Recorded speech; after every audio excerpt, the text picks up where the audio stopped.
তো নমস্কার, সকল চাষি ভাইদের জানাই আন্তরিক ভালোবাসা এবং শুভেচ্ছা। তো আলু গাছ প্রায় শেষের দিকে।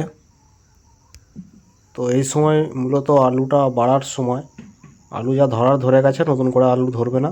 এই সময় আলুটি বাড়ে, সাইজও বড় হয়। তো এই সময় এখন দেখা যাচ্ছে আলু গাছের কাণ্ড পচে যাচ্ছে। এটি কিন্তু একটু নতুন ধরনের রোগ, এর আগে কখনো এই রোগটা লক্ষ্য করা যায়নি।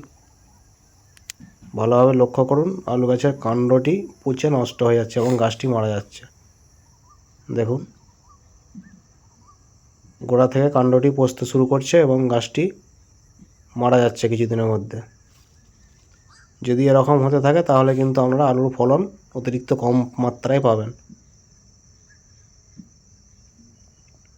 কারণ এই সময় যদি গাছটি মারা যায় তাহলে আলুর সাইজ আর বাড়বে না, আলুগুলো যে সাইজে ছোটো সাইজের ধরে আছে ওরকমই থাকবে। তো জমিতে আসতে একটু সন্ধ্যা হয়ে গেল।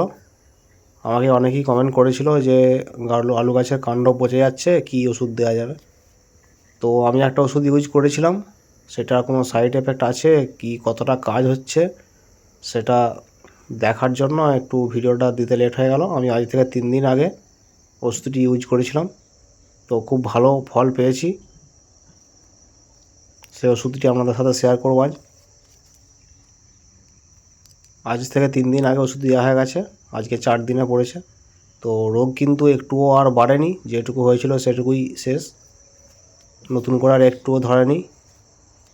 তো এবং সাইড এফেক্ট দেখার জন্য দেখেছিলাম, কিন্তু গাছ কিন্তু দেখুন ভালো গাছ আছে, গ্রোথ ভালো আছে, কোনো অসুবিধা হয়নি। তো ওষুধটি চাইলে আপনারা ব্যবহার করতে পারেন, খুব ভালো ফল দেবে। তো চলুন ভিডিওটি দেরি না করে ওষুধের নামটা বলি এবং আপনাদের সাথে আলোচনা করি। তো আমি যে ওষুধটি ইউজ করেছিলাম সেটা হচ্ছে টাটা কোম্পানির তাপত ক্যাপ্টান প্লাস হেক্সাকোনাজল। এই ওষুধটি আমি ইউজ করেছিলাম, আপনারা ইউজ করতে পারেন, আশা করছি খুব ভালো ফল পাওয়া যাবে। স্ক্রিনে দেওয়া কম্পোজিশনটা দেখে নিন, আপনারা যে কোনো কোম্পানির ব্যবহার করতে পারেন, ফল একই পাওয়া যাবে। তো আপনারা যদি চান তাহলে কোনো কৃষি বিশেষজ্ঞর কাছ থেকে জেনে নিতে পারেন অন্য কিছু যদি ওষুধ দেওয়া যায়, এবং অন্য কোনো ওষুধ যদি ভালো ফল দেয় তাহলে কিন্তু কমেন্টে অবশ্যই জানাবেন, কারণ বাকি চাষিরাও যাতে জানতে পারে যে এই ওষুধ আমি যেটা বললাম সে ওষুধটা ছাড়াও আরও কোনো ওষুধে কাজ হচ্ছে। এটি অবশ্যই আপনারা জানাবেন, তাহলে কমেন্টে যত আপনারা জানাবেন তত চাষিদের সুবিধা। তো এখন যথেষ্ট পরিমাণে সন্ধে হয়ে গেছে, ভালো দেখা যাচ্ছে না, তাই ফ্ল্যাশ জ্বলে ভিডিওটি করতে হলো।